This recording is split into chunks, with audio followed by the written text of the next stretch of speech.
All right, so now that we have read our article, we're ready to move on to our learning target, which is going to be the ability to identify central claims and supporting details in a persuasive text. Okay, so we're going to start with the central claims.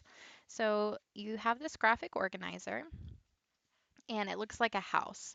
And the reason it looks like a house is your central claim, think of that as the roof of the house, okay? Central claim is also called the author's position. It can be considered the author's thesis. And you may even think about it as the main idea. Okay, although we're a little more specific than that because this is what the author is trying to persuade you to to get onto his or her position, okay? But main idea might be a helpful way to scaffold your thinking. Okay, so when you have a house and you have the roof, something has to hold it up, okay? So down here, holding up your roof are the supporting details. And you get that visual with this organizer here that the details really do hold up the claim, just like the roof of a house. Okay? Without the supporting details or examples or what you would call in your own writing the helps, you're not able to hold the roof up, hold the main idea, the author's position, the thesis up. Okay?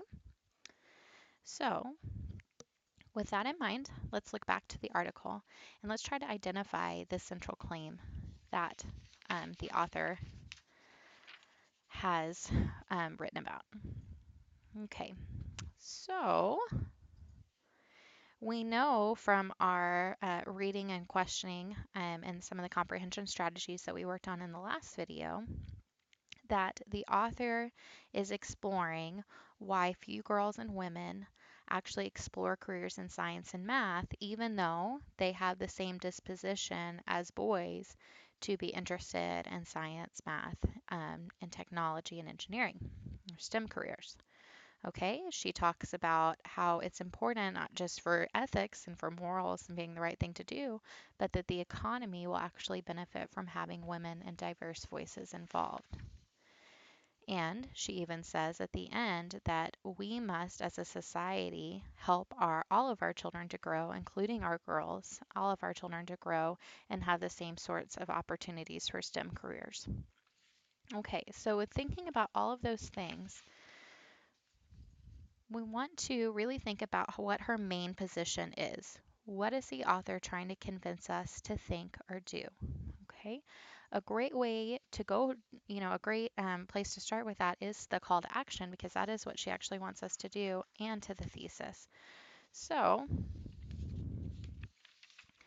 we see that we all need to be a part of fostering the future interest in STEM for girls and boys. And I'm going to kind of combine that because the article is really about more than that, about how girls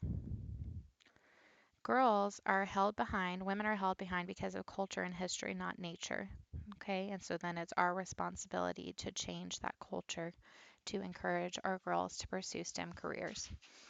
So her central position is that um, culture and history hold girls back from pursuing STEM careers. So it is society's responsibility to encourage them.